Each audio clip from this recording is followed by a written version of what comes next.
main ထဲမှာအပူရှောင်းလွတ်ကောင်းမဲ့နေရအစ်စ်ကလေးတွေ့ထားတယ်။ရောက်ပြီးကြပြီလား။အားလုံးပဲမင်္ဂလာပါရှေ့ကွန်ဘလော့ကနေပြန်လဲဆိုလိုက်ပါတယ်။ကိုခုရောက်နေရကဒီနေ့မှအတစ်ဆက်ဆက်ဖွင့်ထားတဲ့ coffee finish ဆိုတဲ့အစားလေးပဲဖြစ်ပါတယ်။ main ထဲလိုလူတူထက်တဲ့နေရာမှာနေရင်ရုတ်တရက်ချက်ချင်းအေဂျင့်တဲ့နေရာလေးတခုကိုအသွားသလိုပါပဲ။ငှက်တန်လေးတွေအပင်လေးတွေရေကန်လေးတွေကတဘာဝနဲ့နီးစပ်သွားသလိုခံစားရတယ်။အပေါ်ကနေရေပန်းမွားလေးလည်းဖြန့်မိထားတော့အပူလည်းတက်တာ။ဆိုင်လေးရဲ့အပြင်အစင်လေးကလည်း vintage ဆိုတဲ့အတိုင်းခင်အားပုံစံလေးလောက်ထားပုံလလလေးတွေရဲ့လူကောင်းတဲ့ sport တွေလည်းအများကြီးပဲဒီလို fairy tale ဆန်ချစ်စရာအိမ်သေးသေးလေးတွေလည်းရှိရယ်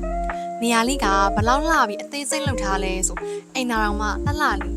ခုနရောက်သွားတာကဆိုင်မပွင့်ခြင်း soft opening ဆိုတော့အစားအသောက်တွေမရသေးပါဘူးမနေ့ပြန်အားစားပြီးအစားအသောက်တွေအစုံရပါပြီတဲ့အဲကြရင်လည်းထွက်သွားစားပါအောင်မယ်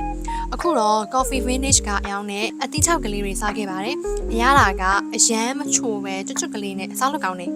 ဆိုင်လေးကအရန်လာပြီးကြကြဝမိုးထိုင်လို့ရတဲ့ outdoor area လေးလည်းရှိတယ်လို့အေးလိုထိုင်လို့ရတဲ့ air condition လေးလည်းရှိပါတယ်ဒီလိုလူထူထပ်တဲ့ main နဲ့လိုနေရာမှာခဏတာအေဂျင့်ရွာစီမဲ့နေရာလေးဖြစ်လို့ကိုကတော့ခဏရောက်ဖြစ်နေမှာအသေးချပါပဲကိုလူတွေရောဒီဇိုင်းလေးကိုရောက်ပြီးကြပြီလားဆိုတော့ပြောခဲ့ပေးကြပါအောင်နော်အားလုံးပဲ bye